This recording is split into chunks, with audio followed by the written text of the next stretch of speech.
सो hey guys, स्वागत आपका एक बार फिर से आप ही के यूट्यूब चैनल में। और आज की इस वीडियो में बात करेंगे भारत इलेक्ट्रॉनिक्स लिमिटेड को लेकर। आप लोग देखोगे डिफेंस सेक्टर की कंपनी है और भारत इलेक्ट्रॉनिक्स लिमिटेड ने प्रीवियस ट्रेडिंग सेशन के दौरान एक फ्रेश बाउंड्री हाई भी बनाया था। 230 के ऊपर में स्टॉक निकला है और 3 करोड़ 95 लाख के आसपास की वॉल्यूम। तो आप लोग देखोगे इस शेयर को लेकर हर दिन हर ब्रोकरेज की तरफ से कुछ ना कुछ अपडेट्स आती रहती हैं। कोई 250 का टारगेट दे रहा है, कोई 240 का ऊपर में टारगेट दे रहा है, 260 के टारगेट दिए जा रहे हैं। और इस शेयर के ऊपर मैं भी तब से बुलिश हूँ।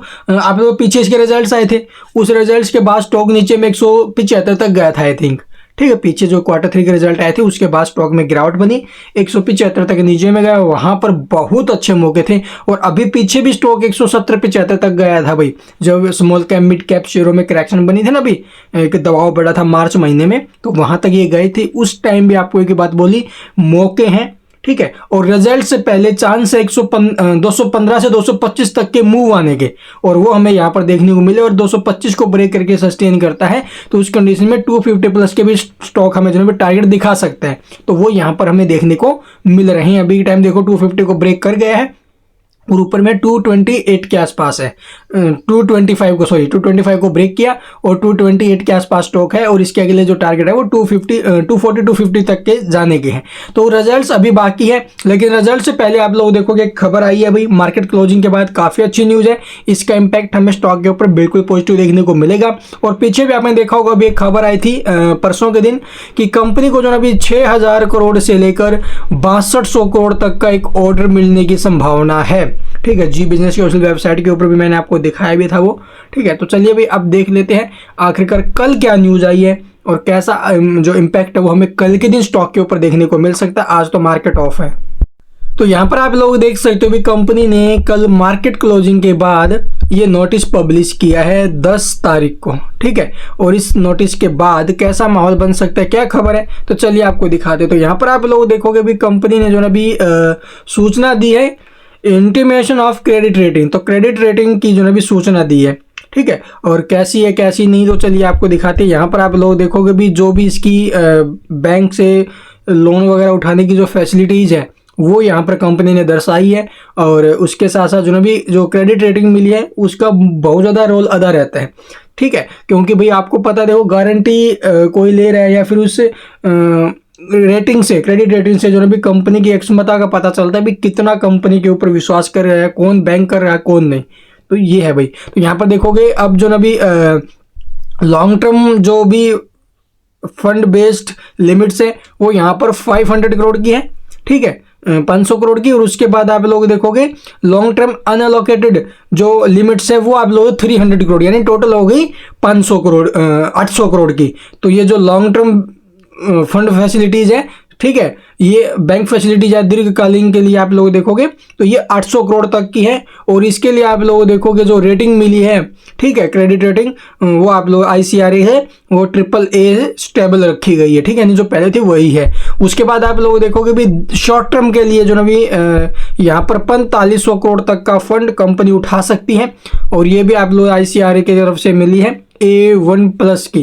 तो ये टोटल अपडेट्स रही है। चलिए अब आपको दिखाते हैं भी कौन सा बैंक कितना अमाउंट जो अभी दे सकता है। और इससे आप लोग देखोगे जो बैंक फैसिलिटीज है कंपनी को मिलती है 5300 करोड़ की। ठीक है, 5300 करोड़ तक का फंड जो ना भी कंपनी को बैंकों से मिल सकता है।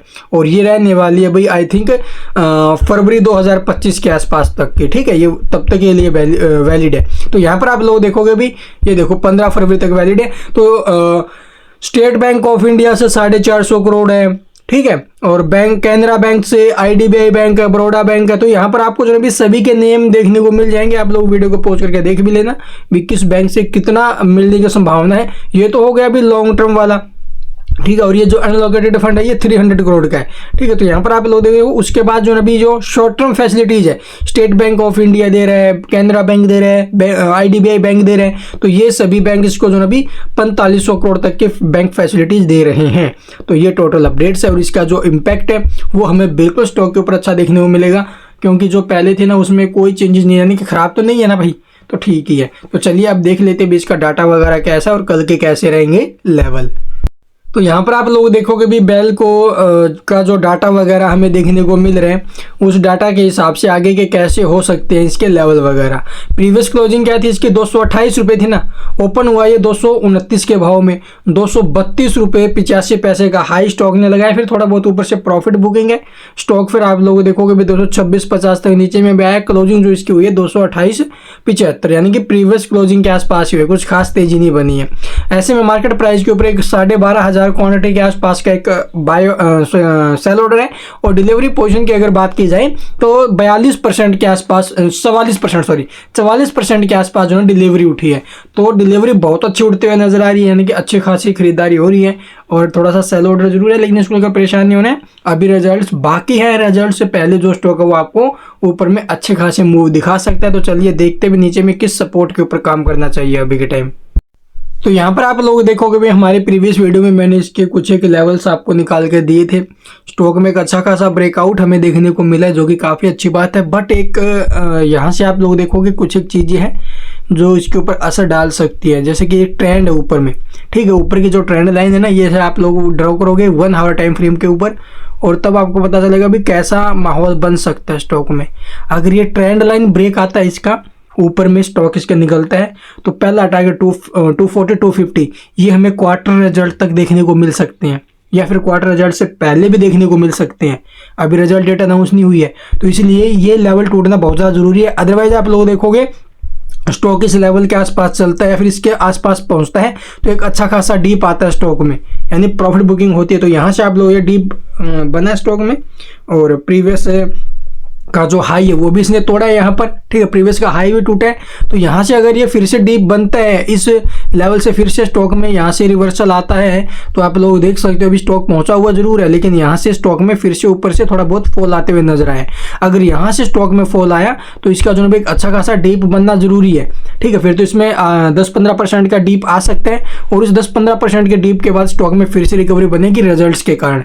तो रिजल्ट से पहले आप लोग देखोगे थोड़ा सा मूड माहौल चेंज करना, आपको भी सपोर्ट पे काम करना है, विदाउट सपोर्ट काम मत करना है। नीचे में जो सपोर्ट बन रहा 218 रुपये 85 पैसे का, या फिर आप लोग जो है भी इसे छोटा करके 221 रुपये 55 पैसे पर भी ले सकते हो। तो 221.55 का आई थिंक सही रहेगा। इसके नीचे में स्टॉक निकले तो भैया एक बार प्रॉफिट ले लो, ठीक है। फिर एक अच्छा खासा डीप आए 10-15% का, तो वहां से नीचे के भाव में खरीदारी सही रहेगी। And thank you for watching the video.